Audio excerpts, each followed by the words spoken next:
Now, just briefly, the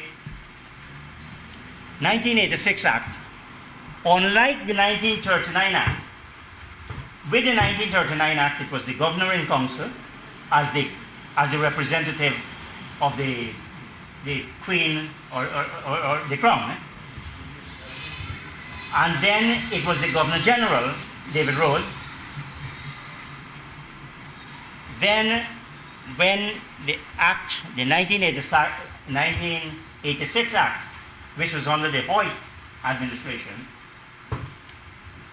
it conferred on the minister rather than the president the exclusive and unrestricted powers of entering into petroleum agreements and the granting of licenses.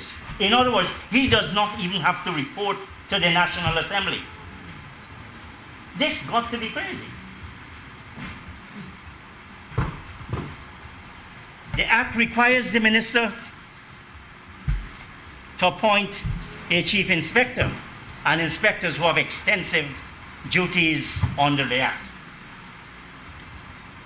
The minister is given powers to make regulations for the proper administration of the Act.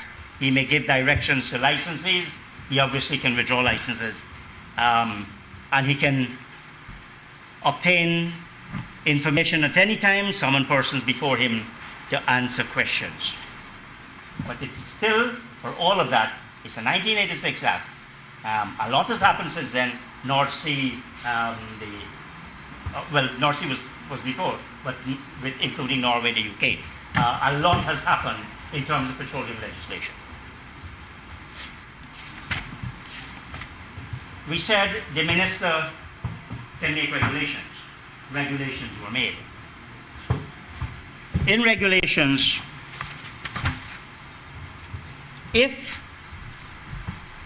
for a prospecting license, I'm drawing your attention,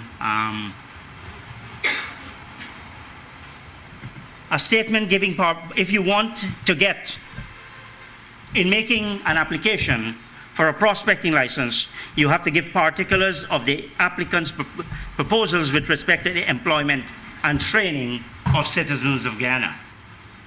And if you move to the stage where, having explored and you found all, you notify the minister and you apply, you want to apply for a production license, you have to issue, there must be a statement in the application giving particulars of the proposals with respect to employment and training of citizens of Guyana, and proposal in relation to goods and services to be obtained in Guyana. Now, what do we have? The law also prohibits the minister from granting such license, a production license, unless the proposals for the employment and training of citizens of Guyana and for the procurement of goods and services obtainable within Guyana are satisfactory. Yet what do we have? You have the minister responsible for petroleum saying in a forward to a policy framework working draft for discussion and input, the local content policy will be developed over time and in tandem with the growth of the industry.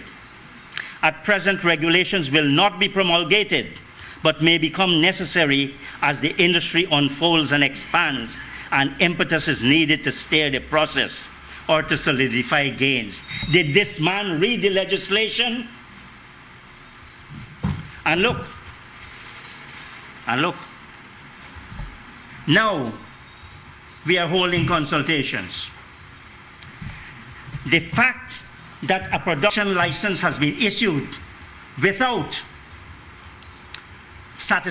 being satisfied about the content, or local content, is unlawful, and it's a dereliction of duty by the Minister of Petroleum under the legislation.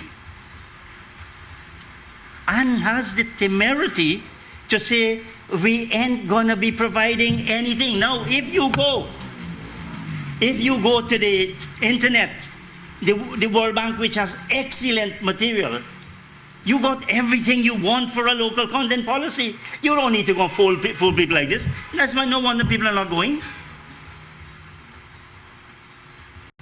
It is there. We're not here to reinvent the wheel, even though my young daughter accused me of that not too long ago. It's all there. Now, prospecting and production licenses. So you have the legislation. It allows the minister, I think it's section 9, allows the minister to enter into an agreement, and then also sets out the framework for the issuing of exploration licenses and production licenses. So, in order to grant licenses, the country is divided into blocks.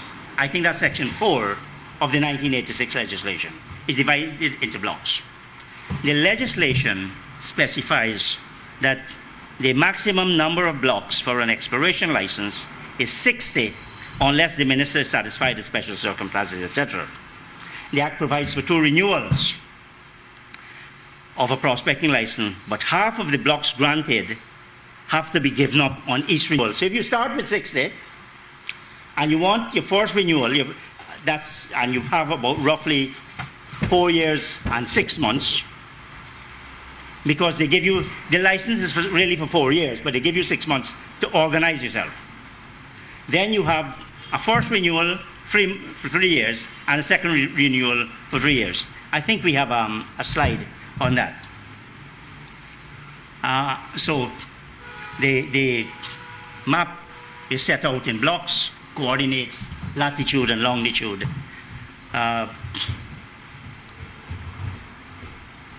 Licenses are required to be published in the Gazette. Systematically, we have not been publishing licenses in the Gazette. And I'm not only talking about this administration, I'm talking about the past one as well. And it's practical. Vessels are going to be going there. So you have to let people know. Otherwise, all they see is an expanse of water. And the Act specifically says what a license gives you. That is a summary of the license holders in Guyana. You have now, we generally for practical purposes, and the administration is done through the GGMC. You have inland, you have coastal, you have shelf, you have deep water, and ultra deep water. So you can see who are the big players, the licensee. You got NABI, On Energy, Repsol, CGX, Tullow, Mid-Atlantic, Esso, Anadarko, Ratio Energy, and Ratio Guyana. In many cases, they have their partner. Oh, I should have said this one here, that an applicant must show financial status, technical competence, and expertise in petroleum exploration and production, and moreover, the minister may attach conditions. We have persons who have licenses. Go out and farming the licenses. We have one company where the Christmas hamper was more expensive than their petroleum exploration expenditure for the year. We said, I published that in the column I did for Stafford News. So that's where you have. Now, this is the map. I'm sorry, it's kind of small. It is small. Yes, there is, a lot has been given out, but very interestingly, near shore there is still a large number of blocks available. So to suggest that 100% was issued is completely wrong and dangerously so. Now, duration of licenses, as we said, you start with the Act. You have your petroleum agreement. You get your exploration license, 4 years plus 6 months. First renewal, 3 years. Second renewal, 3 years. After which you go to your production license and you're allowed one renewal. Only one renewal. So you have a total of 10 years plus 6 months here. You have 30 years there. You have a total of 40 years plus 6 months.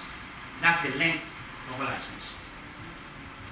What it also means as a practical matter is your agreement doesn't change.